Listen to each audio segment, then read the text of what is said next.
উহুদের ঢালে দাঁড়িয়ে নবী সাল্লাল্লাহু আলাইহি ওয়াসাল্লাম কণ্ঠ তুললেন, তোমরা তোমার স্থান ছাড়বে না। শব্দটি ছিল আদেশ, আর আদেশ ছিল যুদ্ধের কৌশল।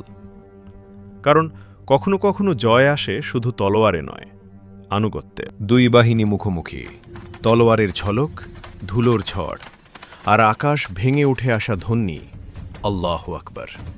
প্রথম ধাক্কায় শত্রুর সারি পিছু হটে গেল। মুসলিমরা দেখল, জয় কি সত্যি এত কাছে? রক্তের গন্ধের মাঝে পড়ে রইল যুদ্ধলব্ধ মালামাল। কেউ ভাবল যুদ্ধ শেষ, কিন্তু যুদ্ধ শেষ হয় না শত্রু দৌড়ালে, যুদ্ধ শেষ হয় আদেশ পূর্ণ হলে। এ ছিল না একটি ভুল, এ ছিল একটি পরীক্ষা। খালিদের অশ্বারোহীরা পিছন ঘুরে আঘাত হানল। উহুদের পাহাড় কেঁপে উঠল দ্বিতীয় সংঘর্ষে। ধুলা, চিৎকার, তীরের ঝড়, আর মুহূর্তেই পাল্টে গেল যুদ্ধের রং।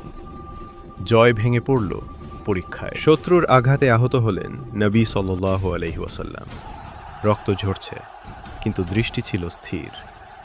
চারদিক থেকে সাহাবীরা চিৎকার করে উঠল, আমার প্রাণ আগে যাবে, আমার রাসূল নয়। এ ছিল মোহাব্বতের যুদ্ধ, যেখানে বর্ম ছিল ঈমান। ময়দানের মাঝে সিংহের মতো দাঁড়িয়েছিলেন হামজা রাদিয়াল্লাহু আনহু। আঘাতের পর আঘাতে কাঁপছিল শত্রু। তারপর তিনি পৌঁছে গেলেন শাহাদাতের চূড়ায়। এ মৃত্যুতে পরাজয় নেই, এ মৃত্যুতে আছে আসমানের দরজা। উহুদের যুদ্ধ শেখালো, জয় আসে আদেশ মানলে, আর পরাজয় আসে আদেশ ছেড়ে দিলে। আল্লাহর পথে হার কখনো শেষ হার নয়, কারণ আখেরাতে শুধু বিজয়।